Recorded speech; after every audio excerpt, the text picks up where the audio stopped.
Bonjour à toutes et à tous. Retour sur le dernier conseil municipal qui s'est tenu le 7 décembre dernier à Maisons-Laffitte.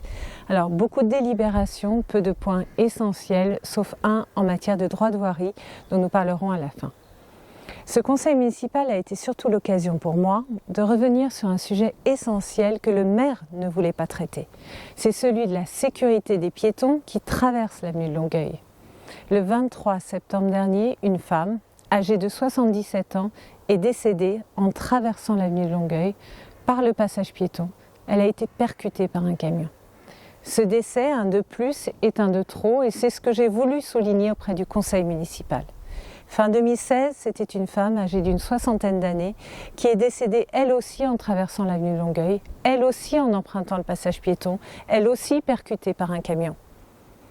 Lorsqu'on regarde la densité du trafic routier avenue de Longueuil, que ce soit par des voitures, par des camions de toute taille, de tout type, de toute forme, du fait des chantiers immobiliers, il y a lieu de s'inquiéter pour nos aînés, pour nos enfants qui traversent chaque jour cet axe routier.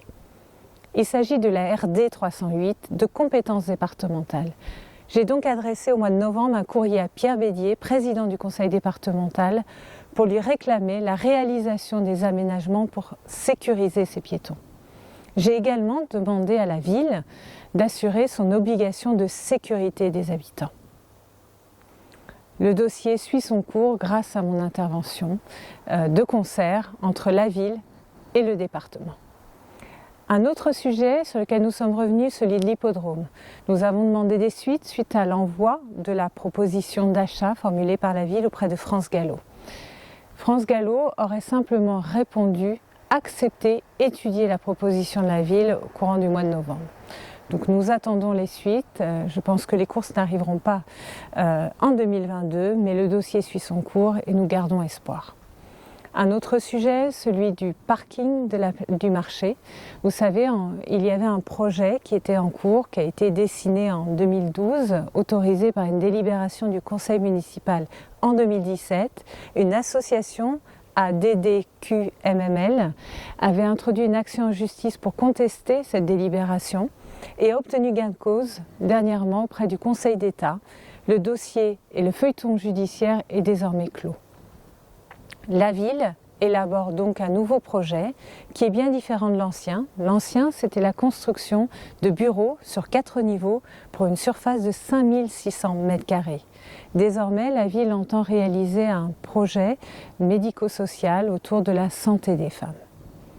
Et enfin, en matière de droit de voirie, je vous disais, il y avait une délibération essentielle pour laquelle j'ai voté contre l'augmentation disproportionnée des droits de voirie, contre les installations permanentes, les terrasses permanentes et les étalages.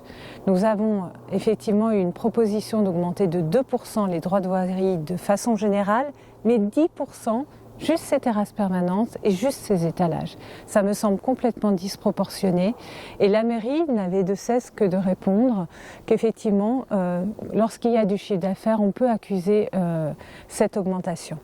Sauf que je pense, moi, que ces commerces sont essentiels, que ces commerces ne se sont pas encore totalement remis de cette crise sanitaire et que nous avons besoin d'eux puisqu'ils sont le poumon économique de notre ville. Et on ne peut pas leur faire supporter le poids d'une telle augmentation qui représente pour certains une hausse de 1 600 € par an. J'ai donc voté contre et je me place en soutien de ces commerçants.